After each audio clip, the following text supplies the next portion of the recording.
Galing na pala sa Pampang. Pasyado na yung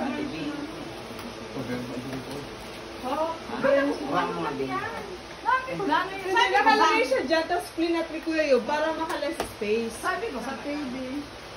Alright. Wow!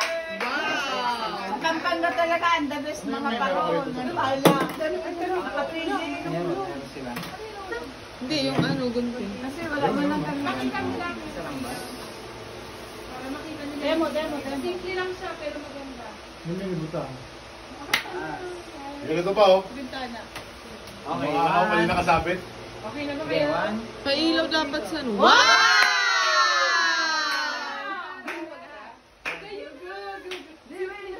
Hindi pa hulaan tayo. Baka natin sa mga presyo. Magkano pa? Wala ka sa presyo. Si Inang yan. 1,000. Uy, diri. Lower. Hindi, hawakan mo. Lower. Hindi. Magkano na nito lang sa Pampanga? Pero paano yung mag-asaksak? 180. 180? 180 lang. Kaya nga, wala pa bakit. Sinabihan ko yung si Big, pumunta na lang doon. Bilihan talaga doon. 180, 180. Pero meron din May tumas pala talaga. 197. Parang 200, yung sa 200. Wow. Okay. Wow, buhay na ang Pasko. Karton lang naman siya, kaya dapat inata. Oo, inata. Wow! Wow!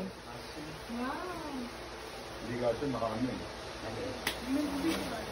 Star ng Pasko. Ilan ba ako sa akin? Tatlo. Sige, pwede nang tanggalin ko yung parang masira. Sige, tanggalin mo tayo. Isa naman. Paano na dyan nakalagay? Nakakarton? Oo. Naka-flat lang. Ganda!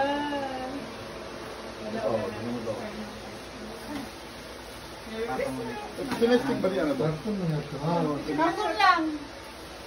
Para di siya masira. Kasi karton lang ang likod niya eh. Karton lang ang likod niya. Dapat di mababasa. Dayaan lang. Hindi, pwede siya maayos malagay sa ano. Sabi nga sa TV, yung mga parol, mga ano, magagano daw sa Pampanga, Tarlac. Tarlac daw. Oo. Ganda, no? Buhay siya ang Pasko. Bye, Margaret. Ganda, no? Okay, tanda na yan. Ilalagay lang sa box. Ano ito ba bibig natin? Sige. Oo, yan. Tawag ito. Ayan po, presyo. 179. May ganun pa pala. Oo, nag-i-dress ako. Pero ito ata yung 200.